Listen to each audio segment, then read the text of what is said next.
Times news channel देख रहे आप सभी दर्शकों का बहुत बहुत स्वागत है। मैं हूं रमनदीप कौर। इस वक्त की बड़ी खबर आ रही है प्रयागराज से। क्या है पूरा मामला, देखने के लिए बने रहिए हमारे साथ। कोरोना का प्रभाव कुछ इस तरह लोगों की ज़िंदगी में पड़ा है कि लोग अब खाने को भी परेशान हैं और रोज़ी रोटी के लिए परेशान हैं। जहां वैश्विक महामारी कोरोना से स्कूलों को बंद हो गए और स्कूलों पर ताले लटक गए और बच्चे घर से ही ऑनलाइन पढ़ाई कर रहे हैं, मगर जिसके बाद अब इसका असर देखने को एजुकेशन से जुड़े व्यापारियों पर भी दिख रहा है।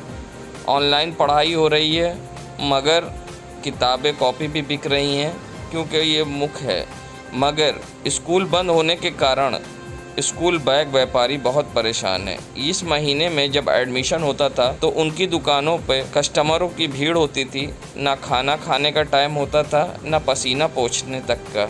ये हम नहीं कहते हैं, ये खुद व्यापारी बता रहे हैं। पहले तो वो अपनी रखी हुई पूंजी खा रहे थे, अब लोगों से उधार मांगकर काम चलाना पड़ रहा है। ना बैग बिक रहे हैं क्योंकि स्कूल बंद है।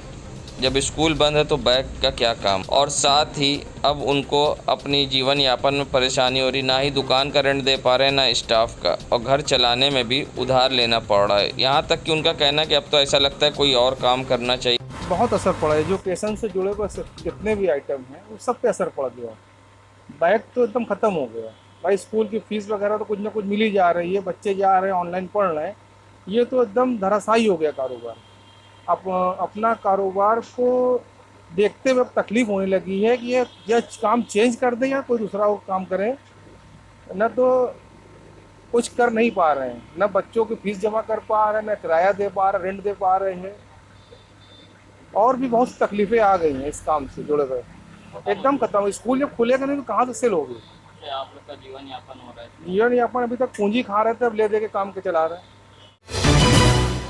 संगम नगरी प्रयागराज, जहां वैश्विक महामारी कोरोना से लोग परेशान थे, मगर शायद अब उनको कोरोना का डर छू हो चुका है। और आप देख सकते हैं सड़क पर लोग बिना मास्क के घूम रहे हैं। ना चेहरे पे मास्क है और ना ही कोरोना का खौफ। तीसरी लहर के लिए सरकार लगातार चेतावनी भी दे रही है और लोगों को मना भी कर रही, मगर आप देख सकते हैं लोग किस तरह से सड़कों पे बिना मास्क के घूम रहे हैं। मानिए कोरोना जैसे कुछ हो ही नहीं। तीसरी लहर का खतरा सर पर है। पहली लहर में जहां लोगों को राहत मिली थी तो दूसरी लहर आते ही लोगों ने अपनों को खो दिया था। हज़ारों की तादाद में लोगों ने अपनों को खोया, मगर लोगों में कोरोना का भय नहीं दिख रहा है। न चेहरे पे मास्क दिख रहा है, न लोगों में कोरोना का डर दिख रहा है। सबसे बड़ी बात, नियम कानून पालन कराने वाली पुलिस भी खुद बिना मास्क के घूमते टहलते दिख रही है। वो चाहे डायल 112 हो या फिर सड़क पर खड़ी पुलिस, जिसको देखिए वो बिना मास्क के घूम रहा है जैसे कोरोना कुछ हो ही नहीं। जहां सरकार के आला अधिकारी बार बार, नेता और शहर के उच्च अधिकारी बार बार लोगों से अपील कर रहे हैं मास्क लगाने के लिए, मगर इनके लिए कोरोना का खौफ कुछ नहीं हो और सारे नियम कानून ताक पर रखकर नियम कानून की धज्जियां उड़ाई जा रही है। मंत्री नंदी ने कोरोना की जंग को लेकर और साथ ही स्वास्थ्य व्यवस्था को लेकर कई उपलब्धियां गिनाई और साथ ही सरकार की बढ़ाई भी की। आइए सुनाते हैं क्या कहना है मंत्री नंद गोपाल गुप्ता नंदी का। ये मैं एक बात बड़ा स्पष्ट तौर पर कहता हूँ और पूरा देश इस बात को मानता है कि हम सबका परम सौभाग्य है कि इस देश की बागडोर एक परम तपस्वी आदरणीय नरेंद्र मोदी जी के हाथों में है और इस प्रदेश की बागडोर एक कर्मयोगी मुख्यमंत्री योगी आदित्यनाथ जी के हाथों में। हमने किताबों में पढ़ा था, सुना था, अमेरिका को महाशक्ति के रूप में जाना था। ब्रिटिश हुकूमत का कभी सूर्य अस्त नहीं होता था। ऐसे सामर्थ्यवान देश जहां स्वास्थ्य सेवाओं का इतना ज़बरदस्त इंतजाम था, वो लड़खड़ा गए और घुटने टेक दिए इस कोरोना महामारी में। और माननीय मुख्यमंत्री जी ने, चाहे TTT रहा हो, माननीय प्रधानमंत्री जी ने, उनकी सरकार ने, भारत सरकार ने, रक्षा मंत्रालय जो हवाई जहाज़ है, वायुसेना के जहाज़ों से टैंकर के टैंकर ऑक्सीजन की सप्लाई, रेल मंत्रालय रेल द्वारा ऑक्सीजन की सप्लाई, माननीय मुख्यमंत्री जी कोविड से होते हुए वर्चुअल बैठक करते रहे। कोविड से ठीक होते ही ज़मीन पर उतर करके हॉस्पिटल में जा करके कैसे बेड को दोगुना करें, कैसे स्वास्थ्य सेवाओं में विस्तार करें, इस तरह से कार्य करते रहें। और थर्ड वेव की भी जिस तरह से हमारी तैयारी है, मैं दावे के साथ कह सकता हूँ कि प्रयागराज पहले तो हम जो आशंका व्यक्त की जा रही है, भगवान से प्रार्थना है कि उस तरह की कोई वेव ना आए, लेकिन हमने पूरी तरह से तैयारी कर रखी है। इलाहाबाद हाई कोर्ट ने तबलीगी जमात के खिलाफ दाखिल चार्जशीट व केस डायरी पर पेश करने के आदेश की अवहेलना करने पर नाराज़गी जताई है। इस मामले में हाई कोर्ट ने 3 जिले हापुड़, शाहजहांपुर व मऊ के एसपी को 15 जुलाई को तलब किया है। हाई कोर्ट ने तीनों अधिकारियों से स्पष्टीकरण मांगा है कि किस वजह से आदेश का पालन नहीं किया गया। ये आदेश न्यायमूर्ति अजय भनोट ने थाईलैंड के दाहा दसई व 12 अन्य सहित 2 अन्य याचिकाओं की सुनवाई करते हुए दिया है। 8 जून के आदेश में कोर्ट ने हलफनामा दाखिल करने और रिकॉर्ड पेश करने का निर्देश दिया था, जिसकी कॉपी याची अधिवक्ता को देनी थी। इस आदेश का पालन नहीं किया गया। सरकारी वकील ने समय मांगा। याची अधिवक्ता का कहना है कि उसके पासपोर्ट जमा है और वीज़ा अवधि ख़त्म हो गई है। सुनवाई में देरी होने व पैसे ख़त्म होने में भुखमरी से ग्रस्त हैं। इन जमातियों को पुलिस ने कोरोना संक्रमण फैलाने के आरोप में गिरफ्तार कर जेल में डाला। याचिका पर सुनवाई अब 15 जुलाई को होगी। मरकज़ निज़ामुद्दीन से मार्च 2020 में लौटे हुए जमातियों पर जहां प्रदेश भर में अलग अलग शहरों में मुकदमे दर्ज किए गए थे, वहीं शाहजहांपुर, हापुड़ में 9 थाईलैंड के जमातियों और मऊ में जो कि भारतीय जमातियों के खिलाफ महामारी अधिनियम के साथ फॉरेनर एक्ट के मुकदमे दर्ज किए गए थे। मऊ में अटेम्प्ट टू मर्डर धारा 307 का मुकदमा दर्ज किया गया था, जिसकी चार्जशीट को चुनौती देते हुए इन सब की तरफ से माननीय उच्च न्यायालय में याचिका दाखिल की गई थी, जिसकी सुनवाई करते हुए माननीय न्यायमूर्ति अजय भनोट जी ने नाराज़गी जताते हुए 8 जून के किए गए आदेश का अनुपालन न करने पर एसपी शाहजहांपुर, एसपी हापुड़ और मऊ को व्यक्तिगत रूप से तलब होकर अपना जवाब दाखिल करने को कहा है। साथ ही साथ ये भी नाराज़गी जताई कि अब तक कोर्ट में चार्जशीट और केस डायरी पेश नहीं की गई है। मऊ के एसपी को ये भी बताना होगा कि धारा 307 अटेम्प्ट टू मर्डर की धारा इनके खिलाफ कैसे बनती है। इन सभी की सुनवाई 15 जुलाई को निश्चित की गई है और तीनों एसपी को व्यक्तिगत रूप से 15 जुलाई को माननीय न्यायालय के समक्ष उपस्थित होने का आदेश किया गया है। ऐसे नसीम एडवोकेट। बैनर स्कूल और जायदा फाउंडेशन की ओर से निस्वार्थ समाज की सेवा करने वाले लोगों को किया गया सम्मानित। प्रयागराज में 9 जुलाई शुक्रवार को बैनर स्कूल एंड कॉलेज के ऑडिटोरियम में बैनर स्कूल के समाज सेवी संगठन जायदा फाउंडेशन ने 45 आम जनों को प्रतिष्ठित पुरस्कार द चोजन 1 2021 से सम्मानित किया। जायदा फाउंडेशन के द्वारा ये पुरस्कार पिछले 7 वर्षों से राष्ट्रीय स्तर पर उत्कृष्ट समाज सेवा के लिए दिया जाता है। इस बार जायदा फाउंडेशन ने स्थानीय स्तर पर ऐसे लोगों को पुरस्कृत के लिए चुना जिन्होंने विश्वव्यापी कोरोना महामारी के दौरान अपनी छोटी छोटी बच्चों को समाज में फैली भूख और बीमारी से निपटने में निछावर कर दिया।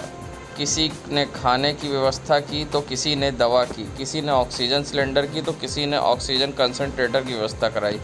कुछ ऐसे लोग को दी चूजन 121 से सम्मानित किया गया जिन्होंने इस महामारी के दौरान मृत्यु हुई व्यक्तियों के अंतिम संस्कार रीति रिवाज के साथ किया, क्योंकि इस महामारी के दौरान लोग इतने भयभीत हो चुके थे कि कोरोना संक्रमित सबको हाथ लगाने से इनकार कर दिया।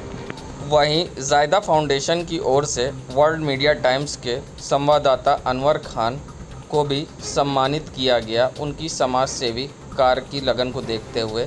साथ ही अरुण शुक्ला गंगा सेवक को भी उनके अच्छे कार्य के लिए सम्मानित किया गया। वहीं इन समाज सेवियों के जज्बे को सलाम करते हुए जायदा फाउंडेशन द्वारा पुरस्कृत किए गए लोगों के नाम Shahid Kamal, Poonam Gupta, Naushad Ali Hashmi, Shaheen Fatima, doctor Mohammad Rashid, Mujeeb Ulla Siddiqui, Rahil Mehtab, doctor Zubair, Faheem, Mohammad Akram, Sahib Alam Ansari, Mohammad Rashid, Afreen Fatima, Umar Khalid, Anuradha, Taha Ali, Abdul Fahad, Dil Nawaz, Qamar, Kaleem Ahmed, Meraj Mansoor, Anwar Azam, Saeed Mujeeb Ulla, Saif Kamran, doctor Waisal Ahmed, doctor Mujeeb Ulla, Sirajuddin, Anees Ahmed, Syed Saeed, Ashraf Mohammad, Aqib, Ashra Nawaz, Anwar, Sushil Kumar Gautam, Arun Shukla, वंदना सिंह, फराज अहमद उस्मानी, अहमद वासिफ, स्वर्गीय वीरेंद्र कुमार सिंह, हिलाल अहमद, सैयद अहमद फैज़ान, मोहम्मद हबीबुर रहमान, सैयद शफ़क़त अब्बास, सैयद अहमद अब्बास को सम्मानित किया। संगम नगरी प्रयागराज में कुंभ के दौरान लाखों रुपए के बजट से बनाया गया यहाँ पर सौंदर्यीकरण किया गया। ये यमुना किनारे का इस दृश्य है जहाँ पर सरस्वती घाट के बाहर मिंटो पार्क रोड के किनारे यहाँ पर सौंदर्यीकरण हुआ था और लाखों रुपए की लाइट और रेलिंग लगवा कर इसका सौंदर्यीकरण किया गया था कि लोग वॉक करेंगे और यहाँ पर टहलने आएंगे। मगर आप देख सकते हैं यहाँ लाइट्स पूरी गायब हो चुकी हैं और गंदगी के अंबार लगे हुए हैं और बड़ी बड़ी झाड़ और झाड़ियाँ घास उगाई हैं।